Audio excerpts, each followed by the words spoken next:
រុនសួស្ដីពុកម៉ែបងប្អូនចាថ្ងៃនេះជាថ្ងៃអាទិត្យអញ្ចឹងនាំបងប្អូនមករៀនធ្វើផ្កាជាមួយនឹងនាងខ្ញុំចាផ្កាម៉ូតនេះស្អាតខ្លាំងមែនតែនចា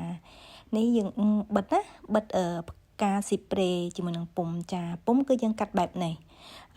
សម្រាប់ពុំនាងខ្ញុំភ្ជាប់ដួសហើយចាសម្រាប់ម៉ូតនេះយើងប្រើពុំដែលកាត់រួចចំនួន14ស្លឹកចាបាតខាងក្រោមយើងដាក់9ស្លឹកហើយនឹងខាងលើ5ស្លឹកចាយើងធ្វើ2ជាន់ណាចាហើយខ្ញុំប្រើផ្កាស៊ីប្រេចាស៊ីប្រេយើងកាត់គល់ចេញបន្តិចមកចាហើយយើងពលាចាផ្លាយពីរដងខ្ញុំប្រើផ្ការាក់ដែលយើងប្រឡេះជាចំណែកទូចហើយយកមកបិទតែថ្ងៃនេះម៉ូតថ្មីសម្រាប់បងប្អូនតែខ្ញុំធ្វើច្រើនសារដែរហើយចាអញ្ចឹងយើងយកមកបិទជាមួយនឹងផ្កាស៊ីប្រេនាងខ្ញុំធ្វើភួងរៀងផ្កាជុកស្រាលណាតើយើងបិទមួយផ្កាស៊ីប្រេពណ៌ជុកស្រាលអញ្ចឹងមើលទៅស៊ីគ្នាស្អាតចាហើយរបៀបបិទអត់មានអីពិបាកអីអ្នកនរគ្នាយើងដាក់កៅទៀនហ្នឹងយើងដាក់បន្តិចបានហើយដូចបតក់តែបន្តិចទេអត់ដាក់ច្រើនទេដាក់ច្រើនធ្វើឲ្យផ្កាយើងស្លោកដោយសារស្រទាប់ផ្កាស៊ីប្រេគឺស្ដើងអញ្ចឹងយើងបតក់គ្រាន់តែបតក់កៅទៀនបន្តិចទៅហើយយើងយកផ្កាស៊ីប្រេហ្នឹងស្រទាប់ផ្កាហ្នឹងយកមកបិទបដិញគ្នាចាយើង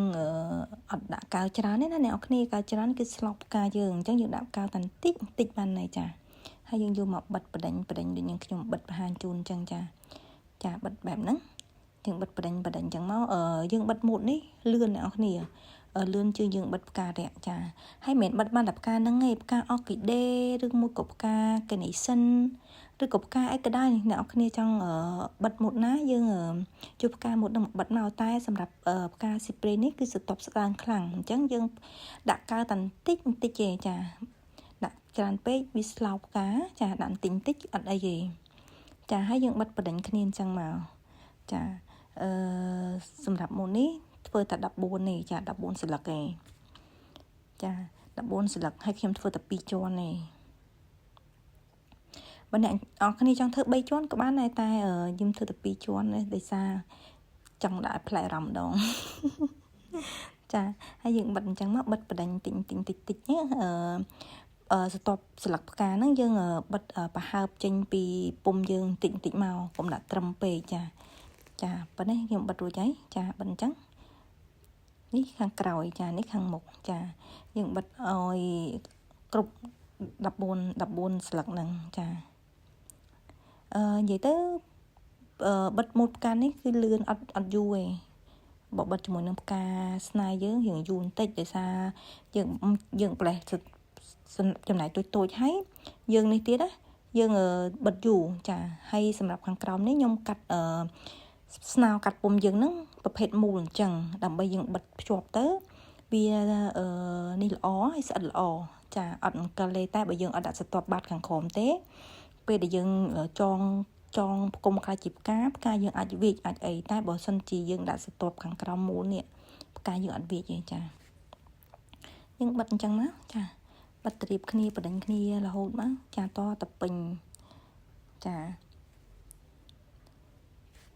អ្នកគ្នាវិធីធ្វើនាងខ្ញុំចែកជូននេះគឺ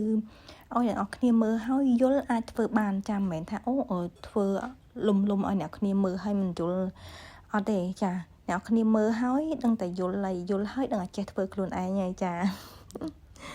យើងបិទចឹងមកចាបិទបដិញឲ្យកៅយើងដាក់មកល្មមបានហើយចាព្រោះអីប្រភេទស្នោកាត់ពុំហ្នឹងគឺយើងបិទស្អិតល្អយើងបិទមួយកៅទៀនគឺស្អិតល្អមែនតើបេះក៏បេះមិនចេញដែរចាយើងបិទបដិញគ្នាអញ្ចឹងមកចាអ្នកគ្នាអើយផ្កាស្នេហ៍ជាចែកជូនអ្នកគ្នាទៅដោយសារថ្ងៃអាទិត្យអត់ចង់ឲ្យអ្នកគ្នាទំនេរចាចូលឡើងឃើញវីដេអូផ្កាស្នេហ៍អូយធ្វើស្រួលអញ្ចឹងអាចធ្វើបានចាចានេះនាងខ្ញុំបិទចិត្តហើយចាបាន8នៅមួយទៀតគ្រប់9ចាយើងបិទអញ្ចឹងមកចា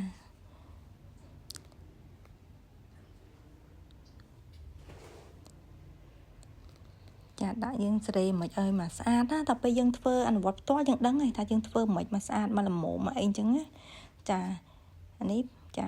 បាន9ហើយអាហ្នឹងផ្ទៃបាតក្រោមខ្ញុំធ្វើ2ជាន់នេះជាន់ហៅជាន់ទី1ជាន់ទី1ហើយយើងចាប់ដើមធ្វើជាន់ទី2ចាជាន់ទី2ខ្ញុំដាក់តែ5ស្លឹកទេចាតែយើងបិទឲ្យរៀងគៀកមកកណ្ដាលបន្តិចចាពួកឲ្យយើងព្រមណាបើយើងខិតទៅលើពេកតើយើងប្រើស្លឹកផ្ការៀងច្រើនតែយើងព្រមអញ្ចឹងយើងដាក់ឲ្យគៀកចាឲ្យគៀកបដូលចាប៉ុណ្ណេះចិត្តហើយអ្នកនរគ្នាងាយសบาย